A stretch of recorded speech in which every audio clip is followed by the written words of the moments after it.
सभी को जय मसीह की। पवित्र बाइबल मत्ती 13 उसका 1 से 23 तक।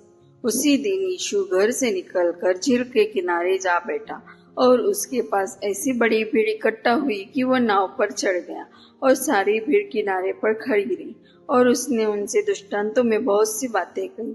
एक बोने वाला बीज बोने निकला। बोते समय कुछ बीज मार्ग के किनारे गिरे और पक्षियों ने आकर उन्हें चुग लिया।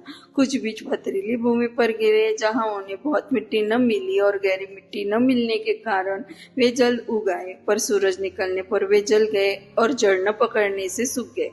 कुछ बीज झाड़ियों में गिरी और झाड़ियों ने बढ़कर उन्हें दबा डाला।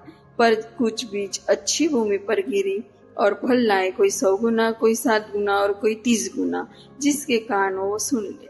चेलों ने पास आकर उससे कहा, तू लोगों से दृष्टांतों में क्यों बातें करता है? उसने उत्तर दिया, तुमको स्वर्ग के राज्य के भेदों की समझ दी गई है, पर उनको नहीं, क्योंकि जिसके पास है उसे दिया जाएगा और उसके पास बहुत हो जाएगा, पर जिसके पास कुछ नहीं है उससे जो कुछ उसके पास है वो भी ले लिया जाएगा। मैं उनसे दृष्टांतों में इसलिए बातें करता हूँ कि वे देखते हुए नहीं देखते और सुनते हुए नहीं सुनते और नहीं समझते।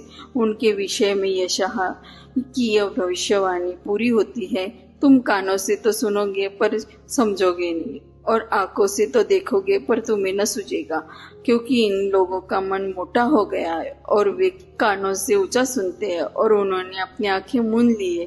कहीं ऐसा न हो कि वे आंखों से देखें और कानों से सुने और मन से समझे और फिर जाए और मैं उन्हें चंगा करूं।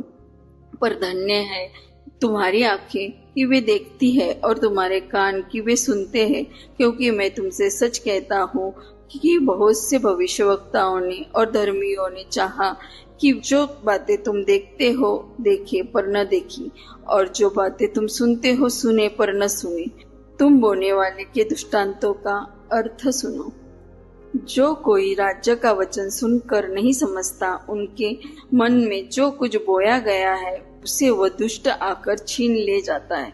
यह वही है जो मार्ग के किनारे बोया गया था, और जो पथरीली भूमि पर बोया गया यह वह है जो वचन सुनकर तुरंत आनंद के साथ मान लेता है, पर अपने में जड़ न रखने के कारण वह थोड़े ही दिन का है, और जब वचन के कारण क्लेश या उपद्रव होता है तो तुरंत ठोकर खाता है। जो झाड़ियों में बोया गया यह वह है जो वचन को सुनता है, पर इस संसार की चिंता और धन का धोखा वचन को दबाता है और वह फल नहीं लाता। जो अच्छी भूमि में बोया गया यह वह है जो वचन को सुनकर समझता और फल लाता है, कोई 100 गुना, कोई 7 गुना और कोई 30 गुना।